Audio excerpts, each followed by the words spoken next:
Every single one of us has thought about ending our lives. Every one of us has been so overwhelmed or been so fearful or so broken that we've thought, I can't do this anymore.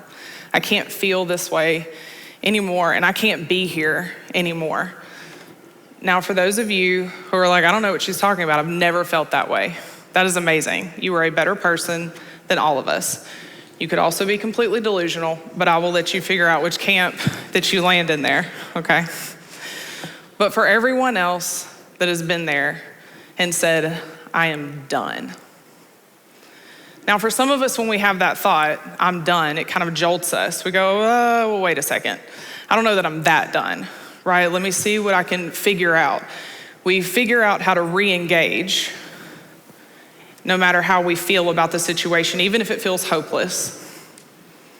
But for a lot of other people, once they have the thought, I'm done, they begin to think, how can I actually be done? They begin to fantasize about no longer having to feel what they're feeling or experience life in the way that they're experiencing it if they weren't living. We are losing 123 people a day to suicide in the US. And ending your own life has become the second leading cause of death for children ages 10 through 24. We had a 35% increase in suicide from 1999 to 2018. And what I want to propose to you today is that how we are responding to those who maybe don't want to live anymore is actually not really that helpful. And I'm going to share what I believe we can do to change our response and draw people back in. Now, before we go much further, I do want to explain this, okay? There is a difference between someone being actively suicidal and having passive suicidal ideation. Someone who is actively suicidal, they have a plan and they want to kill themselves. Someone who is passively dealing with suicidal ideation, they don't know that they really want to exist anymore, but they don't have a plan or maybe the drive to actually follow through with it. And so for our purposes today, I am talking about those that are struggling with passive suicidal ideation. Because if we can reach people here, we can actually shift the suicide trend. Recently, I was working with a young woman who was struggling with suicidal thoughts. She wasn't actively suicidal, but she considered the idea of not existing anymore daily.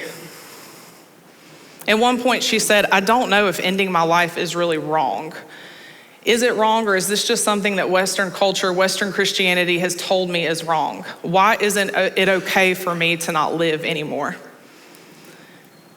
And see, the logical fallacy in her question is that it isn't about right and wrong. We can't make suicide legalistic, right? The old tactics don't work. The fear of going to hell, the what will your family think or do, they'll be so sad, right? Or my very favorite, where we tell someone who's in a really bad place, don't worry, someone else has it worse than you, and that should make you feel better, right? Now, why don't these work?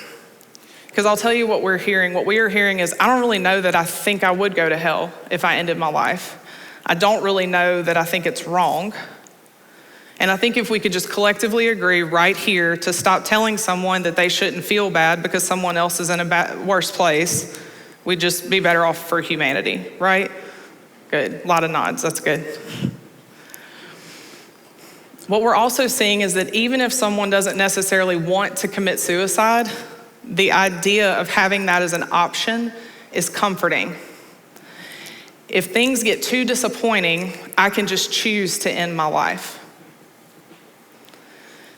Now, I was talking to the same young woman, and what she said to me was, if I take suicide off the table, then life becomes a prison sentence.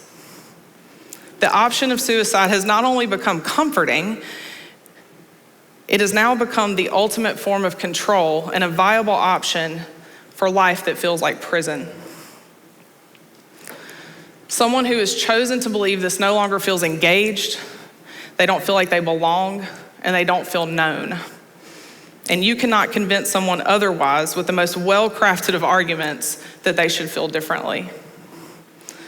The American Enterprise Institute conducted a study on social capital and loneliness indicators, and they found that being social and meeting with people doesn't actually mean people feel connected.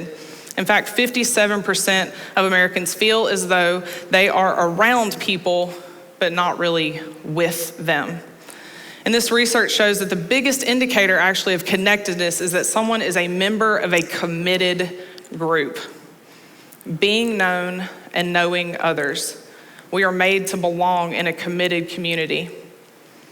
Now, I have the privilege of seeing a committed community work every day, right? One of the most amazing things about working for an organization like Mercy Multiplied is that I get to see what happens when you provide the space for people to be hurt, to be angry, and to be sad, and they are met with love and stability and compassion. I have seen lives restored because our staff are willing to sit in someone's pain for the long term and then lead them to the healer. But Mercy is an organization, right? So how do we as individuals help people engage and no longer feel as if life is a prison sentence? Well, for one, we have to actually be present with people. Now, when I say that, most people go, well, sure, if someone doesn't want to live anymore, I'll definitely be present with them. But generally, that's not actually the response. Generally, when you hear someone say, I don't know that I want to live anymore, we become afraid and we begin operating out of fear, right? We respond to them as if, oh no, they must be actively suicidal and they need to be rescued.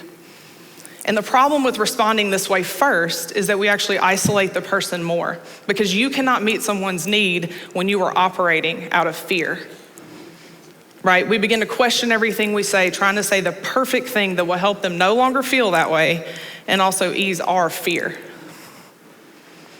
And I am not saying that there are not moments to rescue. What I'm saying is that more often than not, when someone is saying, I am done, this is where we can choose to be steady. Steadiness responds with, okay, I hear you. I hear that you don't want to do this anymore. And it steps forward and it engages and it's in for the long haul.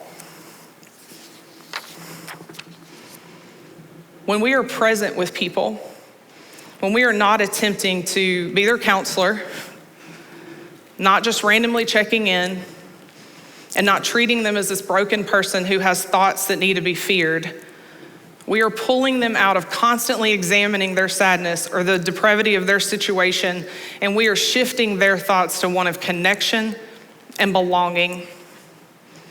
Instead of disqualifying their hurts and hopes and trying to make it okay, right? We can sit with them in their pain and show them how to grieve and be grateful at the same time. Our job as a committed member of an engaged community is to be healthy enough that we can walk alongside someone who is desperate for connection and connect them to the resources that they need. Let them know that you see them, that you hear them, that you see that they are hurt and that you're not going anywhere. We have to be that place where we mean what we say because we consistently show up and we consistently reach out to connect. Our best response to the suicide trend is to gently and consistently be present with others. Thank you.